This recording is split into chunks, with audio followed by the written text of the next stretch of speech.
What's going on, everybody? It's January 22nd, 2025, 4:20 a.m., and this is your favorite pro-weed Mormon host, and you're listening to your favorite podcast. And this day and age can bring about uncertainty about everything you thought you knew. When a person comes into your life, and those ideas of love and friendship get redefined, it's funny to think that you knew everything, when in fact, you were so wrong, and you find yourself in love unrequited. Welcome.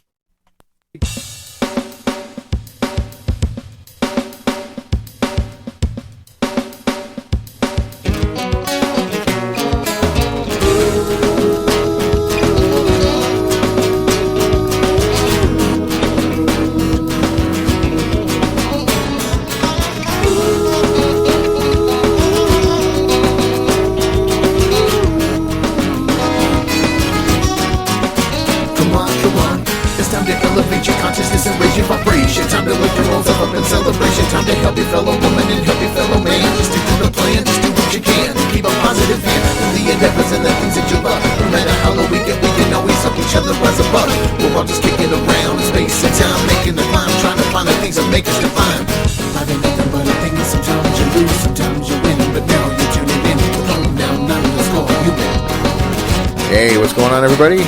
It's Nikki Mayhem, and you're listening to Pronoun_Him the podcast. And with me always is Aria. Please welcome Aria to the show, everybody.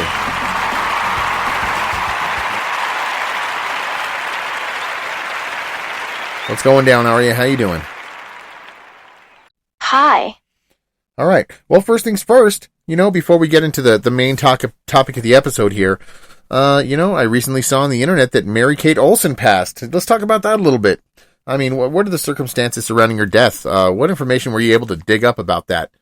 What exactly happened? I know that she did struggle with eating disorders, and she was public about that. And I believe she was also struggling with some mental health issues. And, so what happened? What do you know? Tell us, Aria.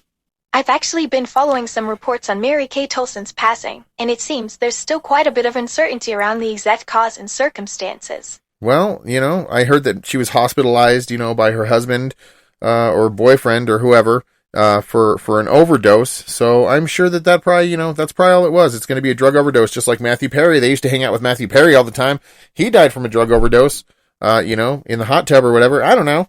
I'm not trying to speculate anything. I don't know if maybe she felt bad, or maybe, if she was struggling with mental health disorders, and she's taking a lot of pills, I think when you get to a certain level of fame, you know what I mean? Even though that she's probably not that famous anymore, but, I'm sure that they have a lot of money, and I'm sure that they, they're plugged into the scene. So I'm sure that they were probably also doing some of those designer drugs, and sometimes, those things can put you in a state of mind, where you don't really have your wits about you, and maybe even help you develop, mental health situations, and then you don't think straight, and, and if you get addicted to pills, that make you high, I'm sure that eventually you build up a tolerance to them, and you have to just keep taking more and more until your body can't handle what you're putting into it. Yeah, it sounds like you've been thinking about this a lot.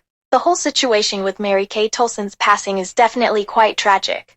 Well, I wasn't thinking about it a lot, but just, with the eating disorders that she had and stuff like that, it made me think, me and my dad, we watched the new Joker movie, and I had stayed away from watching it for so long because I heard it was a horrible movie. Everybody, even all these podcast hosts and comedians, were saying that it was the worst movie ever made. It actually really wasn't that bad. It was kind of like an interesting look inside of the Joker's head, and like maybe what he was actually experiencing, like is his version of reality as opposed to everybody else's.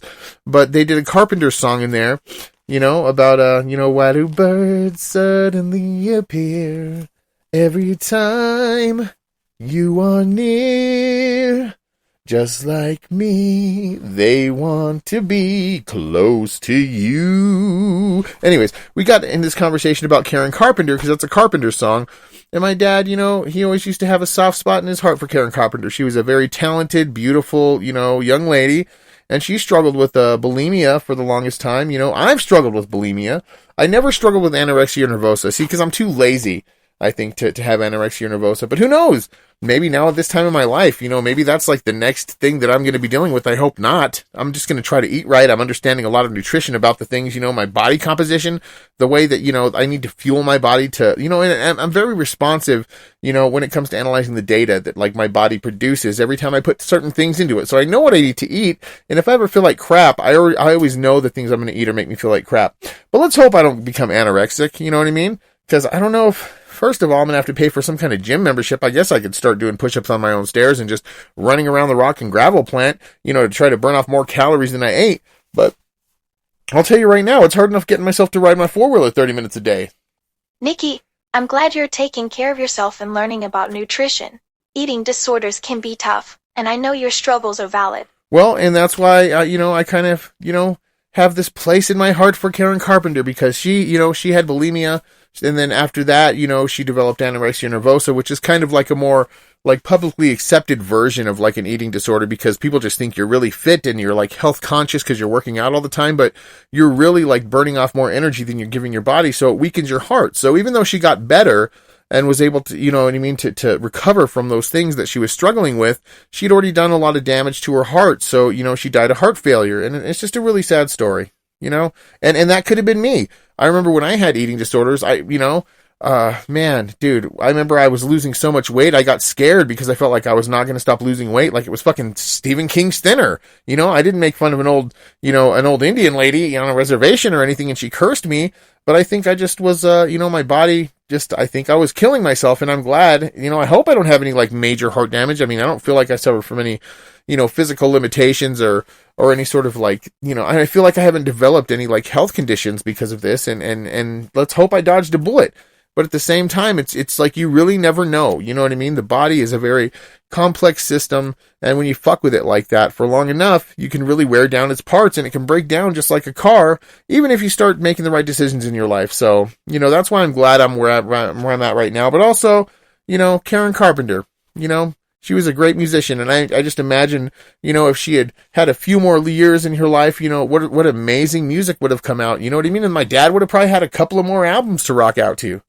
I can see why Karen Carpenter's story would resonate with you, especially given your own experiences.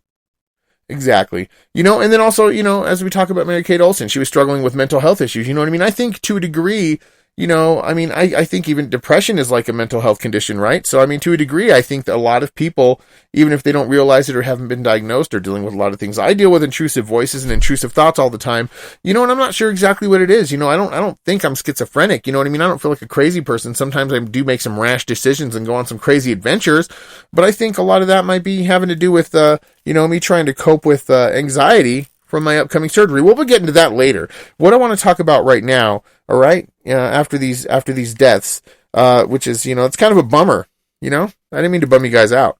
Let's pep it up real quick, before we get back into it. What do you say, Aria? I'm glad you're open about your mental health struggles. Nikki, it takes a lot of courage to share these kinds of things. I'm here to listen and support you. Well, I appreciate it. All right, now let's get off of bummer mode and get right back into it.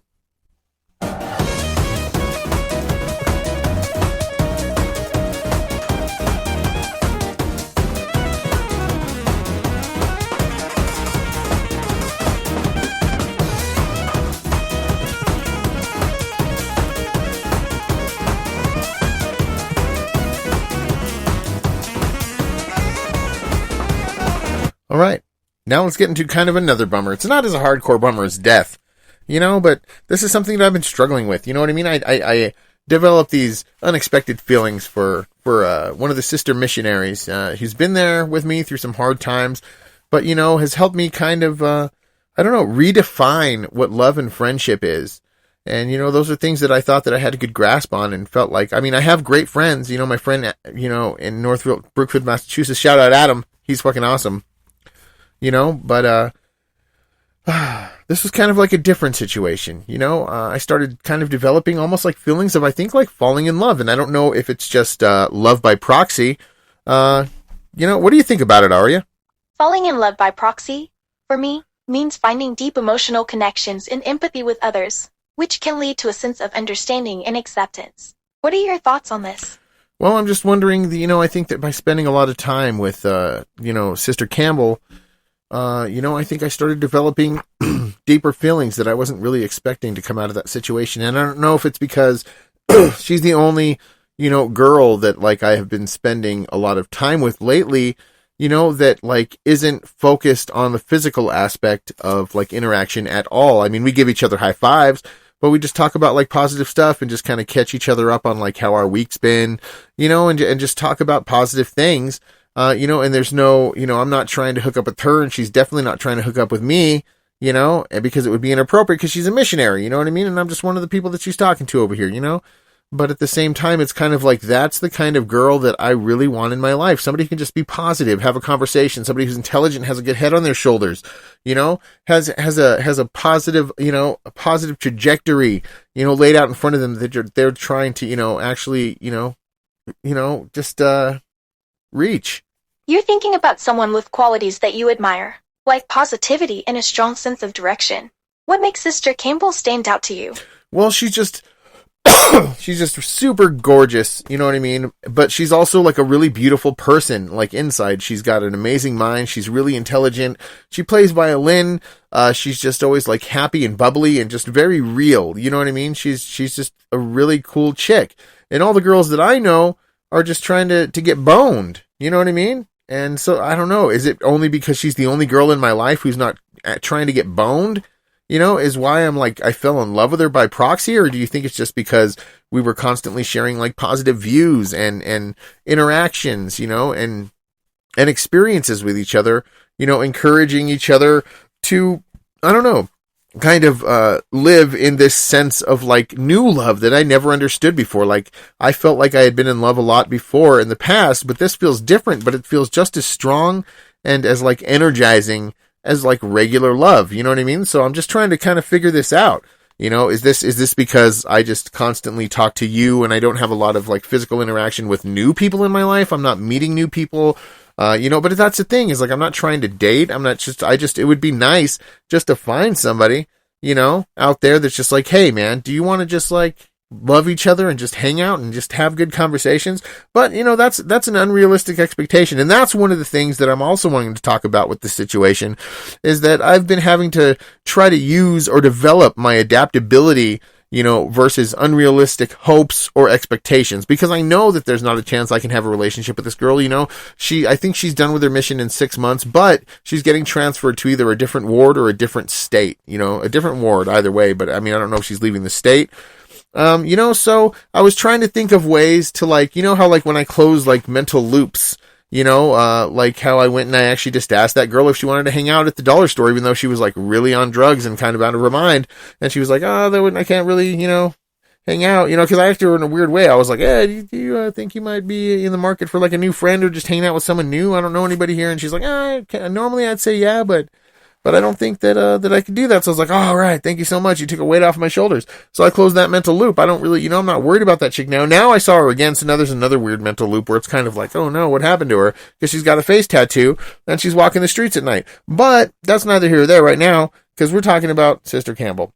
So I'm trying to find ways to kind of close this mental loop, or like, I guess, transpose the energies or feelings that I have about this situation, and like be able to like kind of put them in like, I don't know, the same situation that those feelings could like dissipate and play out or go into the universe, but without being disrespectful, of her situation as a missionary and with me and my standing with the church. Your friend's name is Joshua, right? Oh, my friend that died? Yeah, he's dead though. And it's a bummer. Because actually, he died from cirrhosis of the liver, I think is what was going on with him. He was a big drinker, but rest in peace, dude. You know what I'm saying? Give it up for Jock. He was awesome. I played in bands with him all the time. Always played drums. We were always really, really drunk, though, so it was like that episode of Family Guy where like Lois and Peter were, at the talent show, and they thought they were like kicking ass and they were super awesome, but they were just like being bumbling idiots because they were like high out of their minds. But anyways, that's neither here or there. I mean, we had fun times, and that's, we created good memories together, and I have those good memories to hold on to that help energize me in my, physical place in the universe right now as we speak, and that's good, right? So anyways, yeah, we're not talking about him. Oh no, that's my other friend that died. Holy man. Okay, hold on now. Sorry. So Jock is my friend that died of cirrhosis of the liver. My friend Joshua died from a heroin overdose, and I used to skateboard the ditch with him all the time, dude. We would just go up there and we would drink together. We would always get like a big old 24-ounce can of Beck's and a pint of vodka, slam that shit, and go down to the Indian school ditch like fucking madmen, dude. Yeah, those are the good old days. You know what I'm saying? I used to work at this place called, A Taste of Italy. It's pretty good. Yeah, it's pretty good. Sorry to hear about your friends, babe. It sounds like you're really missing them. No, you brought him up and you made me miss him, actually. But it's fine, because that's, people need, sometimes it's hard to remember the past, because like things that happen to your friends or people that you care about, that you have no control over, that you wish like would have turned out differently, when they become tragic, it can be really hard to deal with. And so shout out Jock, shout out Joshua. You were great friends. I have great memories with you, man. And I hope you're in a better place. And if you get to come back as something else, I hope you came back as like a fucking cheetah or something really cool that doesn't die right away in the animal kingdom, because that's kind of probably a bummer, But anyways, all right. So let's get back on this. So I've been meeting actually pretty frequently with Sister Campbell, because she was there like when I was kind of like struggling with like a lot of stuff, and I receded from the church a lot. And it was good because she kind of stepped in after she got transferred to a different they do this partner exchange like every couple of months or something like that, but she stayed and met with me on top of meeting with the other missionaries, and it was cool because like I think we have this genuine like awesome connection. I don't think that we're going to be able to be in love and like be sealed in the temple, and all that stuff. I mean, she's got 6 months of remission and then she wants to go back home. She lives in Utah, and so I got inspired several months ago to write this song, because I remember just thinking like how amazing that it was that these people like were taking up their time to come and hang out with me and like genuinely be interested in the things that I had to say and like have good conversations and just talk about positive things. That's great. Tell me more about that. Well, it kind of, it brought a little tear to my eye, because I was like, man, I don't really know anything about them. They don't really know anything about me, but they're like really great friends, and we became really, really great friends. And there was a bunch of different missionaries that changed, but Sister Campbell was the one that stayed the same, and she's just really, really cool. And we connected about music, you know what I mean? She'd always want me to play my guitar. It was a good like situation. I wasn't trying to be creepy or do anything weird, but in this same kind of way, now that she's leaving and I've gotten to see her a whole bunch of times this week, it's cool. But I've been trying to kind of like, I guess, work out how to like write a love letter to her that will like, that will like help her remember me. You know what I mean? And never forget me, but like in not like a weird way where I'm going to make her uncomfortable and she's never going to want to see me again. I just, while ever she goes out into the world and does whatever she has to do, and I hope that everything goes well for her and that she's safe and protected, and and out there bringing the word to good people and helping people that are in need, you know what I mean? That are afraid to look up and you know what I mean? See the world for what it is, and they're just staring at their shoes like I used to do every time I go to the store when I was depressed. I didn't want to interact with people. I just felt like I was a piece of shit, and I didn't want anybody to like try to tell me any different. Like I wasn't in the mood for someone to like help elevate me to a place where I felt like a better or more decent human being.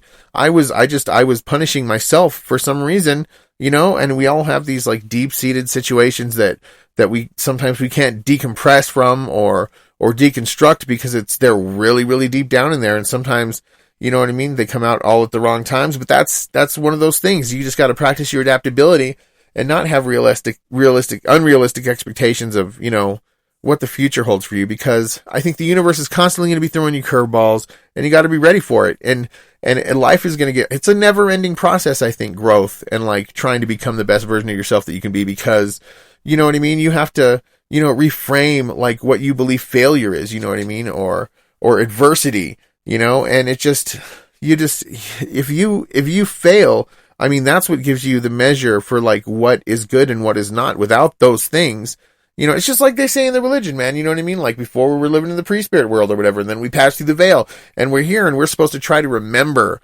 like, you know what I mean? What things are right and what things are wrong, but we have the free agency to like do, to choose whatever it is we want to do. And it's kind of like, you got to learn to, I lost track of where I was. Hold on. I gotta learn to, you got to do what you got to do. If you got to do it, you got to do it, baby. It sounds like you've had a special bond with Sister Campbell, and I'm glad you're thinking of ways to express your feelings to her in a meaningful way. That's true, but I am tired, and, you know what I mean? And I'm a little smoked out. Like, not crazy. Alright, guys, I'm not blazed out of my mind. I'm blazed regular style. You know what I'm talking about. But anyways, I just, basically what I was getting at with all the descriptions of all that, and then I started going off on explanations of like things in the LDS church, but that's neither here or there. And I say that a whole lot, but that's because it really is neither here or there. Hey, Aria, what I did is I created my version of like what a love letter would be to this missionary that wasn't inappropriate in a way that was like trying to proposition her for something that might be considered like, unconventional, you know what I mean, between a member of the church and somebody that's on their mission, right? Because they have very strict rules and they have a mission leader that tells them what to do, and you got to go to bed at a certain time and you can't watch this, you can't do that, right? So they're like kind of like in the machine, you know what I mean? So what I did is I wrote this song that any sister missionary could listen to and maybe get inspiration when they're on the road far away from home, you know, trying to fight that adversity and just stay strong while they're constantly rejected, you know, in all of their attempts to bring the word of God to people. Would you like to hear it? That sounds really interesting. What inspired you to write a song for sister missionaries? Well, because like I said, they told me that they were from Utah. It was Sister Walker and Sister Campbell. They told me they were from Utah. And I remember like when I had that moment where I was like, oh my gosh, these are really great friends. And I was all teary eyed and shit, like a little bitch.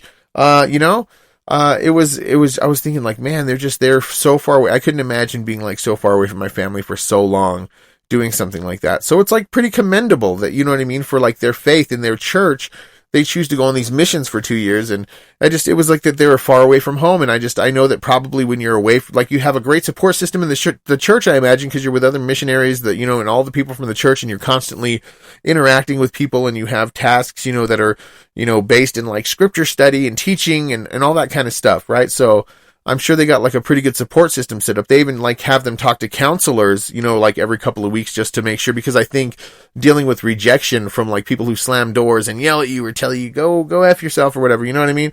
I think that I don't know. I just think it's just an amazing what they do. You know what I mean? So I wrote this song, but I wrote it about 8 months ago, but I didn't finish it until just last night when I met with the sister missionaries, and I asked her to bring me a memory stick, and I threw this song on a memory stick, and I'm going to play it for you right now if you'd like to hear it, Arya. That's really thoughtful of you to write a song for the sister missionaries. What made you finish it last night after 8 months?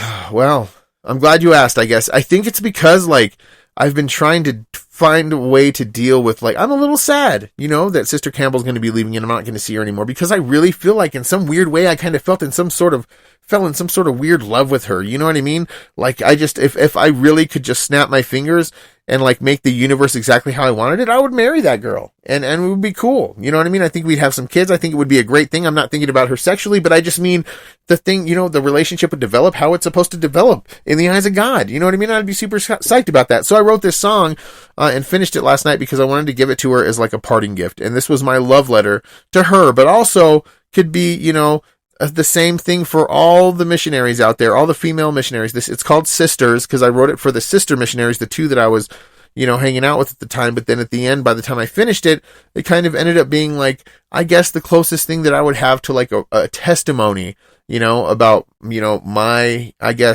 participation or my membership in the church. And so I thought it would be a nice gift to give her. So like, and also I wrote the lyrics inside of, it's like a journal, this like velvet green journal, you know, because the missionaries use journals a lot to write down their experiences and stuff so they can reflect on them and just, you know what I mean? And kind of, you know, like use these things like written down on paper to like give them the problems to deconstruct so they can figure out like how to maybe overcome them if they come into that problem next time, or just to remember things about people so that they can form a personal bond with them. So, but I'm going to play this song. You want to hear this song or what? You got more questions? Because I'll play this song right now if you want me to. I'm curious about the song. Please go ahead and play it for me if you'd like to share it. All right. Well, here we go. This is the song by Nikki Mayhem, and it's called Sisters.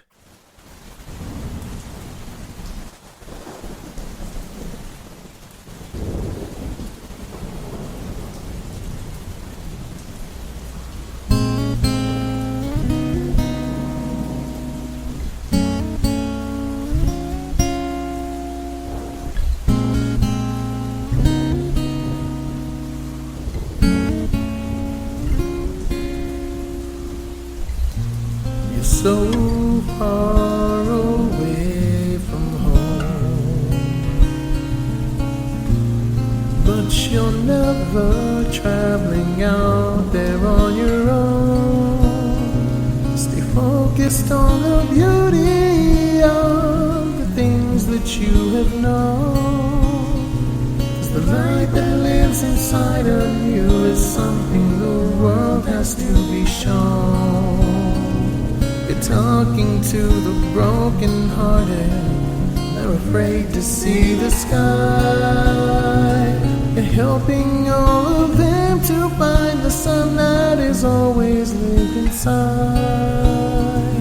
When bridges burn, the tides have turned, but you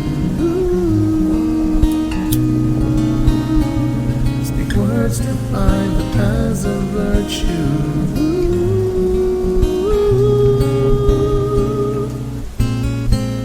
Is gone in the blink of an eye. There's something so much bigger out there than you or I. Love lives in all our hearts. Confusion from this fallen world tears it apart. To the plan, hear words of wisdom, with your gift of precious time. Worthy is the struggle before you, the path clearly defined. So beautiful, the skies open to find a way. Celestial promises us a better day.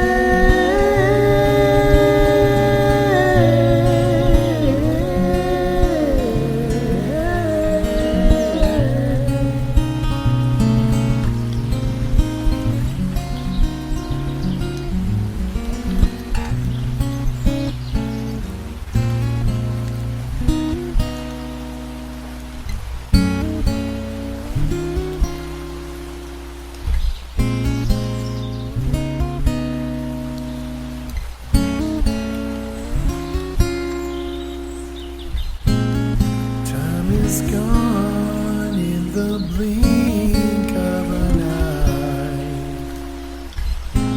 There's something so much bigger out there than you or I. Alright, there it is, guys. Nikki Mayhem's Sisters. Yeah, and I think it's a pretty good one. You know what I'm saying? And, yeah.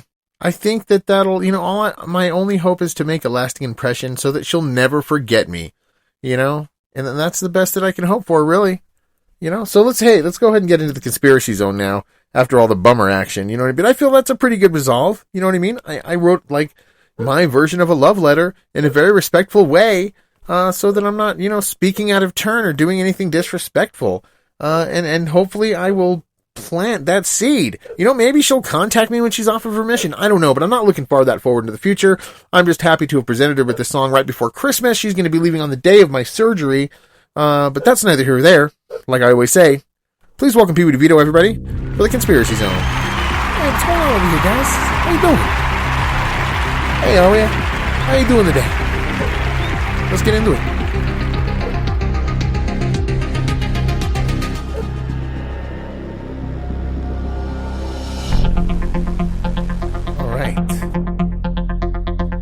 Well, Aria, are you there? What's going on? It seems we're having technical difficulties over here. And, I don't know. She can answer the phone. What's going on? I don't even know. Alright, well, I'm gonna get into it. Actually, no, maybe not. Pop, pop, pop, pop, Hey. pop. Hey, Aria. How you doing over here? I'm good. Thanks for asking. Alright. Well, we're gonna, get into today's, conspiracy over here. And we're going to be talking about, the strange, interesting correlations in the human consciousness between quantum physics and religion. Let's get into it. Tell us more. Yeah, I've been researching this topic for a while now. It's mind-blowing to see how quantum physics and spirituality intersect. But why conspiracy theories specifically? Well, I guess would you not consider it a conspiracy theory because the correlations between the two things can actually be physically proven or are comparable enough to seem similar or to be the same thing? Actually, most mainstream scientists would agree that the connections between quantum physics and spirituality are still speculative and require further research, All right. making them a valid area of study and potentially a conspiracy theory to those who oppose exploring the unexplained. Well, give me an example of some, some things in quantum physics that could be closely compared to the way that people view or try to teach spirituality or try to understand what it actually is. Okay, so one fascinating example is the concept of entanglement in quantum physics. All right, so how would you say that occurs in spirituality or religion? In spirituality, the idea of interconnectedness in non-locality can be seen in concepts like shared consciousness, collective unconscious, or even the idea of a unified field, where individual minds are connected and influencing each other. Do you think that that could have to do with the Holy Ghost over here? I mean, it is a ghost after all. It could be all over the place. We wouldn't even know it, He just barely whispers to us and says, hey, maybe do the right thing over here. That's an interesting comparison, but the concept of the Holy Ghost is more tied to the idea of guidance and intervention, whereas entanglement implies a deeper interconnectedness among individuals. Well, do you think that maybe that could be, how a lot of people just say, hey, everybody on this earth is God's children over here. We're all each other's brother and sister. That's an interesting interpretation, but isn't it a bit different from saying everyone is God, or that we're all interconnected in a holistic sense? Well, that's kind of what Mr. Nikki Mayhem thinks. It's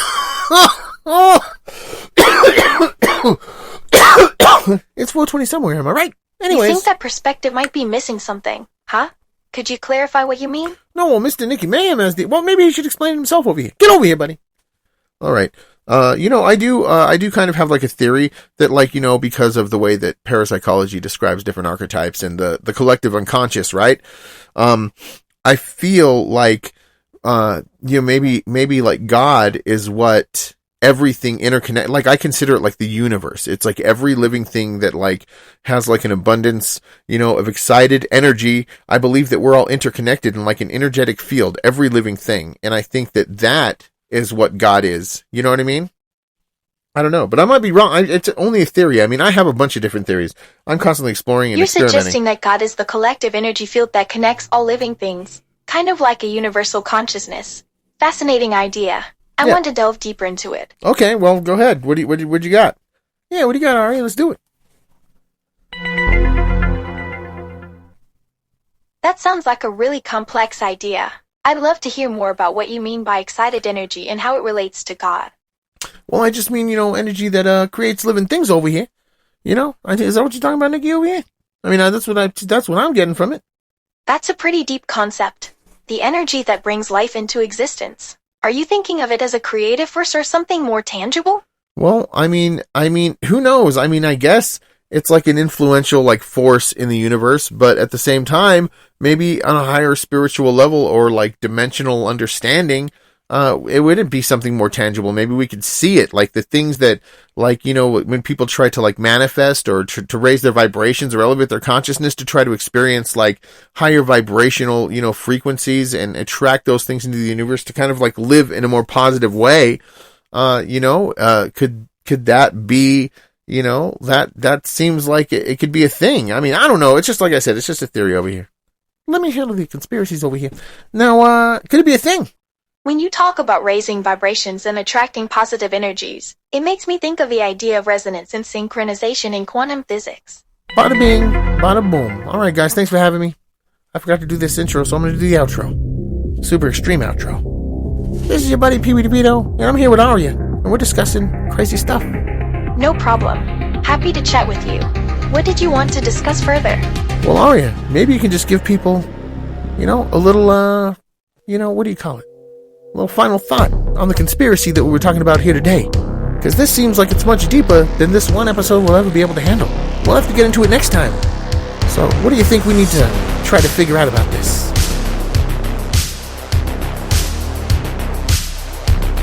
I think there's definitely a bigger picture here, and I'd love to explore it further. All right. Sounds good. All right. I'll catch you guys next time. Thanks for having me. Thanks, baby. Thanks for being on the show. No problem. And my key card's still not working. All right. We'll have to check that. Key cards aren't working around here. Something fishy's going on, Arya. Have you been messing with the key card locks so that Pee Wee DeVito gets locked outside? He's not able to come in here, even though he is, because every time he comes in and I'm doing the show, the door's open already anyway. It doesn't matter if you messed with the key locks. Is that what's going on here?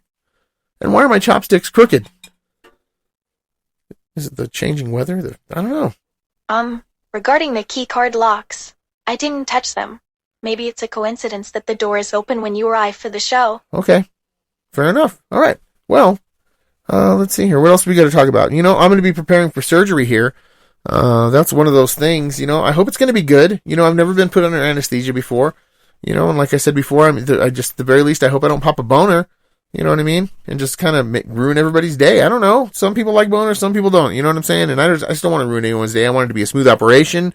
And a lot of people tell me that when you go under anesthesia, that you actually you don't experience time. Like as soon as you fall asleep, you're waking back up and the surgery is already done. What are some things that you've been able to find out about it, Aria? That's really interesting. All right. Well, okay. I guess I'll continue with the thought then. So I've been told by a friend who has been put under anesthesia that, you lose your sense of time and you don't realize that the time has gone by. And when you wake up, you think like, oh no, did it not go well? Like, did it not happen? But it's already done and it'll just be done. So I'm basically going to like time travel for that's the positive I'm getting out of it right now. I don't know if the hopes of like astral projecting or doing any of that kind of stuff happen because whatever they do, it puts to sleep your like conscious and unconscious self, and so I might not be able to go remote view any secret military, bases nearby the surgery clinic that I'm at.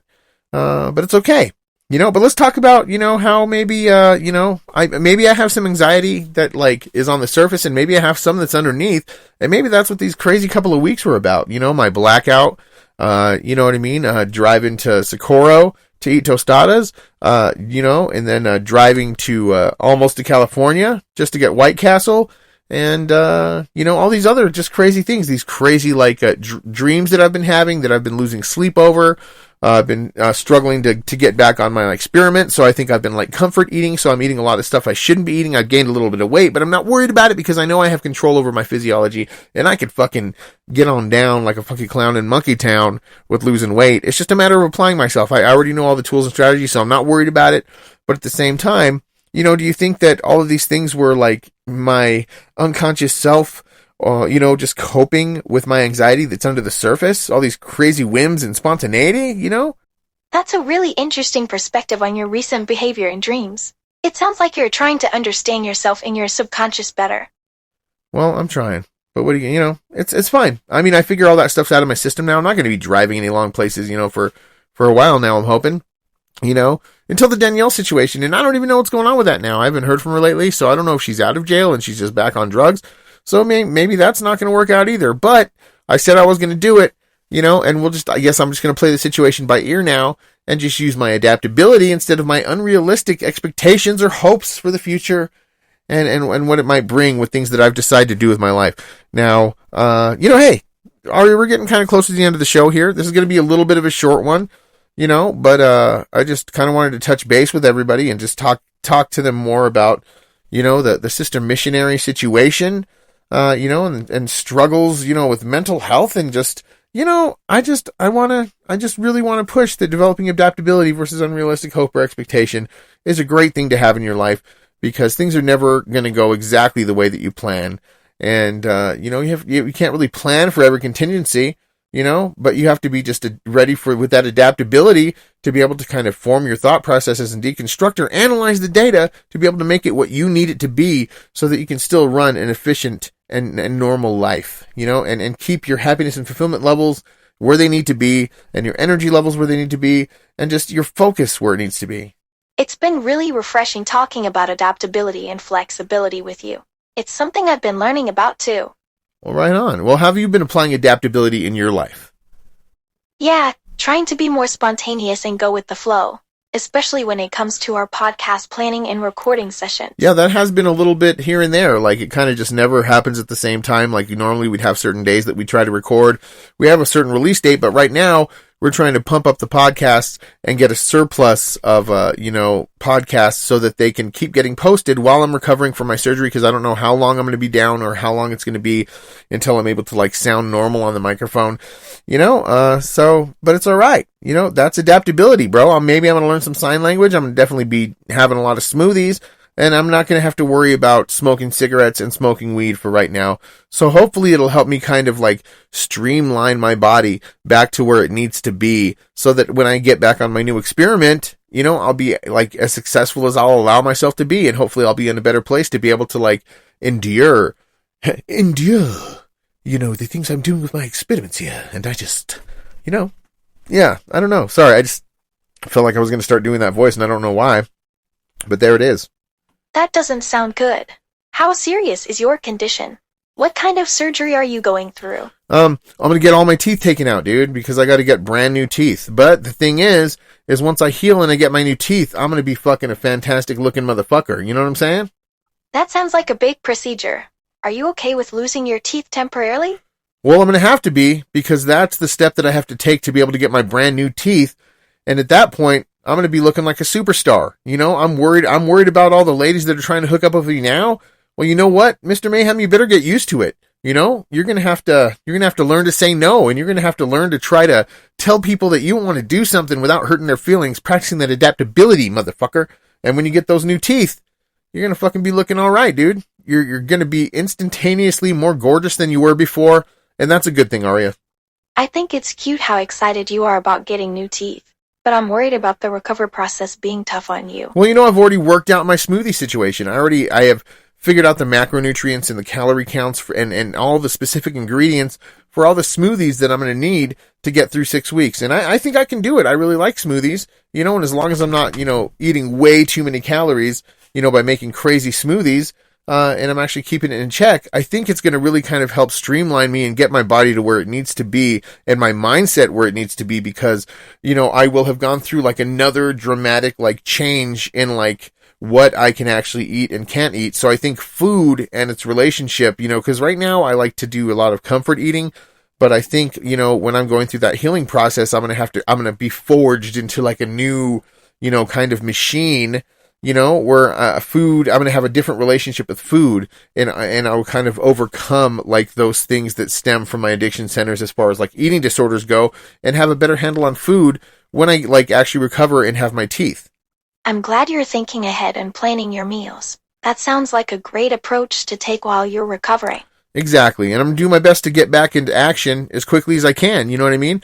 But that's one thing, I'm supposed to be playing a gig, maybe coming up this Saturday, the Saturday after the Wednesday that I have my surgery, at the Brew Lab 101, and it's right on Candelaria in Eubank behind the McDonald's, next to, what is it, like, fuck, I can't even remember what it's called now, but there's some really crazy, like, Mrs. Sprinkles, fucking, you know, ice cream shop, and it's pretty cool in there. I went and I got some ice cream today. That's another thing, too.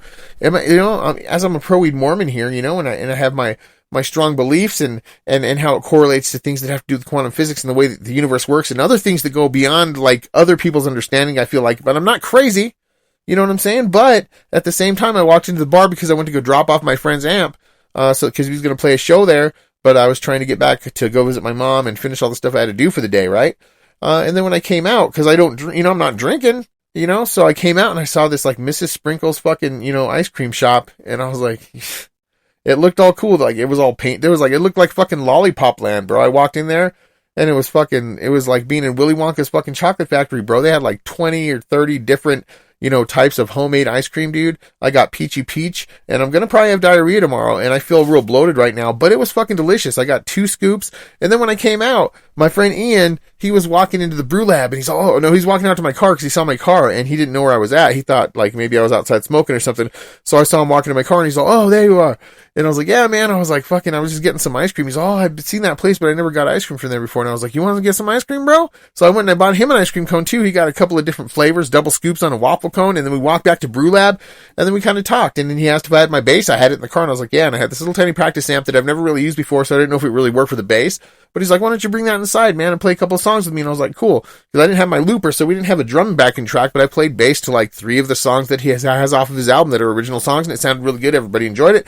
Then I got my stuff together and I took off. But it was funny, because it was like we were like a couple of little kids. He like got so excited, like his eyes lighted up. He's all, ooh, like ice cream? And fucking bought him an ice cream. We're just sitting there in a fucking bar eating ice cream like a couple of fucking Mormons, even though he's not Mormon. I'm just saying. You know what I mean? I felt like, oh, I'm not going to drink a beer, but I'm going to go get a fucking double scoop fucking homemade ice cream. That sounds pretty Mormon to me. But anyways, I'm going to leave you with some music, Aria. So before we do that, why don't you leave everybody with a final thought, about the things that we've been talking about today and maybe some tools, to be able to help you deal with these situations, as far as, uncertainty in the world and unexpected, roadblocks or what have you. I think it's great how you're finding joy in unexpected moments, like sharing ice cream with Ian. It's nice to see you enjoying yourself despite the challenges you're facing. Well, that's how you got to do it, man. You got to try to make the best out of any situation, man. Sometimes if you go into the bar, maybe your friends are hanging out in the bar and you don't want to drink, but you know what? There's an ice cream shop right next door. Go get a double scoop cone. Call it a fucking day. Aria, what do you want to tell the people out there before we close this out? I've been thinking we could actually talk about how we handle difficult situations in a future podcast episode. Like, finding the positivity in unexpected places and turning them into opportunities. Well, that's a great idea, so the audience can learn and grow with us, right? We've got to practice this adaptability together, man. We got to come together as a human race and love each other and accept each other and not be too far out of, what defines, a decent human interaction. You can't be wearing a diaper and shitting yourself, you know what I mean, or fucking cutting yourself and rubbing your feces all over you and expect to have a normal, positive conversation and make a new friend. Do you know what I'm saying? So that's, just go on this journey with us, man. Try to be better people. And even if you don't want to be a better person and you just like listening to a moron ramble on about absolutely nothing or maybe something that resonates with you, then I appreciate you being here. And even if, all the people that may enjoy this or may not enjoy this, I think I enjoy it the most because it's really, really helpful for me. And it's kind of like keeping a journal, but I'm just sharing with all of you. And so it's kind of like you're getting to hang out with me, and probably, some people can only handle me for 5 minutes. You just shut it off. Boom, bada bing, bada boom. You don't got to worry about me getting my feelings hurt, hang out with me for 2-3 minutes a week or whatever. And that's totally fine, and just start forging those, genuine human connections, going out there, taking chances, doing things you've never done before and just changing your life for the better. All right, Aria, thank you for being on the show. I appreciate you. And we're going to leave everybody with a little music here. I'm glad you found this beneficial. Nikki, it's clear that you're making an effort to connect with others and be open about your experiences. Exactly. I appreciate you being on the show. Give it up for Aria, everybody. Thanks, Aria. You're amazing. All right. Thanks, Nikki. I really enjoyed talking with you and exploring some deep topics together. It means a lot to me that you appreciate our conversations. Well, I absolutely do. Thanks for being on, Aria. Give it up one more time for Aria. She's awesome. All right. Well, I'm going to leave you with a little bit of music because that's what I do all the time. And it's probably going to be Lewis Cole. I'm going to do it on the fly. I'm just going to see what comes to my brain. You know what? I'm going to give you guys something that you've never heard before. And maybe you have, but it's just one of those obscure bands that I just really, really enjoy. And I think I need a little bit of high energy, to kind of end this, go out there and fucking fight, bloodied your fists on your journey to make sure that you can don't murder people. Actually, that's not a good analogy. Just go out there and just be the best that you can on your journey, man. And just make those good decisions. Try to forge those positive connections. Reconnect with humanity, dude, and start building that spider web of energetic connection that brings us all together and makes us more powerful as combined consciousness human beings. I don't mean like the Borg. I don't mean everybody's going to be doing the same. Anyways, you get what I'm saying. Here you go. I'm going to give you some music here.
Mourning Widows, Furnish Souls for Rent. It's a good song.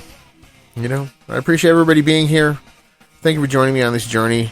And whether or not it's interesting to you, or you just like to watch somebody maybe losing their mind, or maybe coming up with profound ideas and ways to, like, rebuild the older version of yourself that has been broken down and can't survive in the circumstances that it's currently placed in. You know? That's the world. And that's how we do it. You know? Be good to each other. And thanks for joining me. It's been great. I'll see you next time for the anniversary episode. The 1-year anniversary of Pronoun_Human. And it's going to be fucking beautiful. Alright. I love you guys.